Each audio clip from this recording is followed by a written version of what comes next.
क्या वास्तव में हिंदू मंदिरों में जातीय आधार पर भेदभाव होता है? अगर नहीं तो आज कुछ जगहों पर अनुसूचित जाति के लोगों को मंदिर में प्रवेश से रोकने की घटनाएं क्यों होती रहती हैं? सच यह है कि हिंदू मंदिर हमेशा से समाज के हर वर्ग के लिए खुले रहे हैं। ईसाई मिशनरियों के कुछ एजेंट अंग्रेजों द्वारा गलत ढंग से अनुवादित प्राचीन ग्रंथों का उदाहरण देते हैं, लेकिन मूल ग्रंथों में ऐसा कहीं कुछ नहीं मिलता है। यह कहीं नहीं लिखा है कि फला फला जातियों या शूद्रों को मंदिर में पूजा का अधिकार नहीं है।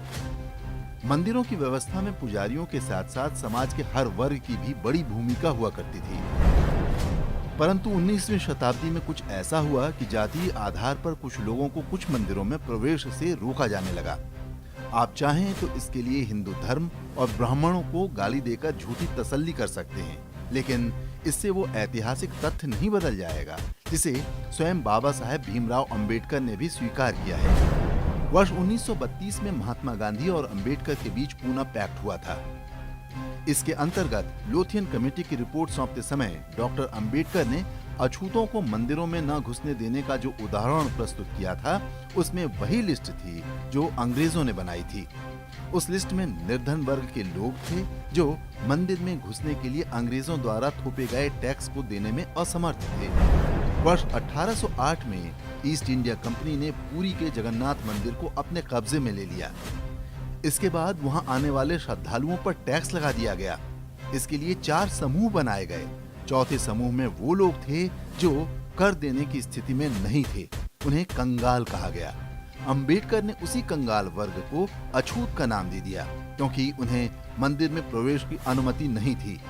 भगवान जगन्नाथ के श्रद्धालुओं पर उस टैक्स से ईस्ट इंडिया कंपनी को बहुत लाभ हुआ।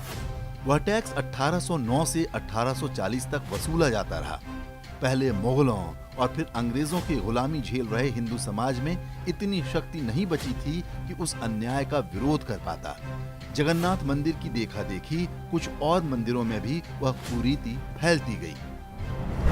सनातन धर्म में इससे पहले कभी छुआछूत का वर्णन नहीं मिलता है। यही कारण है कि ब्राह्मण संत रामानंद, जुलाहे कबीरदास और चमड़े का काम करने वाले रविदास के गुरु बने। संत रविदास ने क्षत्रिय रानी मीराबाई को अपनी शिष्या बनाया।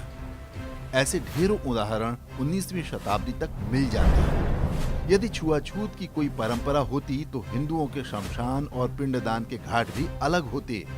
दूसरी तरफ ईसाई और मुसलमानों में जातियों और फिरकों के हिसाब से अलग अलग चर्च, मस्जिदें और यहाँ तक कि अलग कब्रिस्तान भी होते हैं। आज भी देश के किसी भी ज्योतिर्लिंग, शक्तिपीठ या प्राचीन मठ मंदिर में जाति के आधार पर किसी को रोकने की कोई व्यवस्था नहीं है। यदि ऐसा प्रतिबंध है भी तो उन लोगों के लिए जिनकी सनातन धर्म में कोई आस्था नहीं है।